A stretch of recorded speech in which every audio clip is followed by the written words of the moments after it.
Hello everyone, welcome back to another Dramatron video.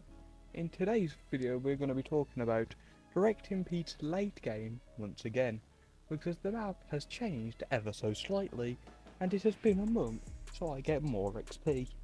In today's video we are going to be talking about two of the new POIs, because I spoke about every other POI in the previous video, and I'm also going to be talking about a few of the new mechanics and giving my opinion of them. So without any further ado, let's begin. And to begin with, let's talk about the biggest thing that's come to Pete's map, the Gold Rush. It's once upon a time, back in the Season 7 map, Directingpete decided to start Gold Rush, and now it has returned on the late game map, where you can now gain a whole ton of gold. And that's exactly what I did. There was so much gold to be gained. Like, people got 10,000, 14,000. 72 billion. It was honestly just a great time to play Gold Rush. But there was a slight issue with the trees. The trees decided to start talking Vietnamese and destroying Pete's terrain. But they're still on the map and they're really fun to play with. Honestly, the whole Gold Rush element to Pete's map is really fun, because you just get a ton of gold from destroying like rainbow Rubiks. And with these trees, it's easy to break things, and it's just fun to just like swing them around and see the devastation you can cause. So honestly, it's a great addition to the map in my opinion.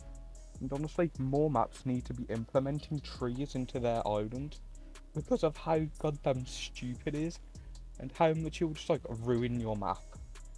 Yeah, next up we're going to be talking about the new mobility that he added, which is the bounce things. Can't exactly remember what they are, but basically, it's really good for travelling far distances. And on any BR, you need a good mobility. And because Pete's added this amazing mobility, it feels so much faster to get around the map. And honestly, it's just it's a well fun to try and cross his map really fast with him. The last non-POI thing I want to speak about is the gnomes, because they add so much enjoyability to playing the map. There's so much unique dialogue with them, and also it brings in a greater experience to the map. Honestly, I really enjoy like going to speak to them gnomes, because there's so much to actually do. It brings in replayability. It also makes you question what's going to come next. That is everything not to do with POIs that I wanted to speak about. Now let's get on to the POIs. The first of the two POIs I'm going to speak about is Gnomesville. And Gnomesville is a POI which is a bit weird, because it hasn't got that alliterative name, unlike most other POIs on the map. It's also like got one of the weirdest premises of being from somebody else's map, like the concept, somebody named Lewis Plays, and basically it is quite unique of a POI, but it's also a bit odd. It's like, I don't know how to describe the experience of landing there, but it doesn't feel like anywhere else on the map.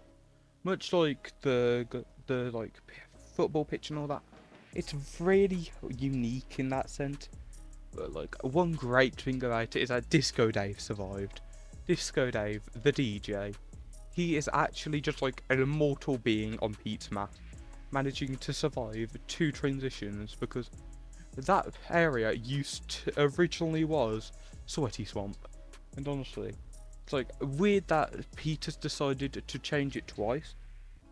It's like the most unique part of Pete's map in just every single way. Minus mechanics, because there's nothing really mechanically different to that POI, except from the fact that like you can go speak to 3 gnomes. That is quite a few gnomes. And the other POI that I want to talk about is Fractured Forest, the POI that came just before Gnomesville. And Fractured Forest is actually a really cool POI.